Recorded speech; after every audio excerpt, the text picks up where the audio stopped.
এইগুলো আমাদেরকে খালি শুনে লেকচার শুনে নিয়ে আমরা ওইরকমই থাকবো, বাচ্চাকে দায়িত্ব আছে হবে এইগুলো করে ছেড়ে দিল। দায়িত্ব আরম্ভ হলো আপনার সবচেয়ে আগে ওআরএসের প্যাকেট না থাকে জলে চিনি লবণ দিয়ে আপনি দিতে থাকেন। তারপর ইমিডিয়েটলি আপনি এনএমকে কন্ট্যাক্ট করেন, আশাকে কন্ট্যাক্ট করে সিভিলে নিয়ে আসেন। যদি না যদি কমে যায় ঠিক আছে আশাকে ডাকেন, ওআরএস প্যাকেট আর যে জিঙ্ক সাসপেনশন আছে ট্যাবলেটও আছে এগুলো না এগুলো দেবে ওরা। 15 দিন জিঙ্ক খাইয়ে যাবেন, ওআরএসও দিতে পারে। আর মাঠ মেইনলি মাঠ দুধটা সবচেয়ে ঠিক আছে। আমরা দেখি কি দুধ বানালাম ভাত বানালাম গরম গরম সব, কিন্তু বাটিটা কি কুয়ার জলে ধুয়ে আনে বাটিতে নিয়ে খাওয়া, লাভটা কি হলো আমাদের?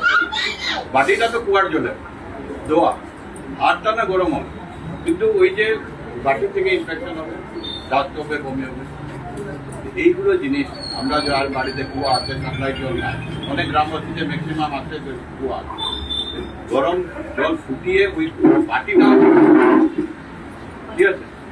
এইগুলো কিছু আরো যারা আসছেন বলছেন ওনারা, এইগুলো জিনিস যদি আমরা বেসিক জিনিস জানি, কিচ্ছু না থাকলেও অ্যাটলিস্ট লবণ চিনি মিলিয়ে তখন যদি খাওয়াই তো বাচ্চা কমসে কম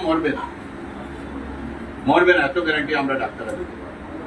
এরপরে না সামনে আপনারা নিয়ে আসেন, আমাদের কোন জায়গাতেই ডাক্তাররাতে আসেন, আমাদের এনআরসিতে আমরা ভর্তি করি, কারণ অনেক এই যে ডাক্ত বমি হতে চায় মালনারিশ থাকে, এগুলো থেকে দিয়ে আমরা ভর্তি করি, আমরা শিখিয়ে দিই, খাওয়ানো যেরকম দিই। এইগুলো যে আপনারা যাচ্ছেন এখান থেকে যে ওনারা যেরকমভাবে দিয়েছে খাওয়া দিয়েছে যেভাবে শিখিয়েছে আপনারা ওইভাবে বলে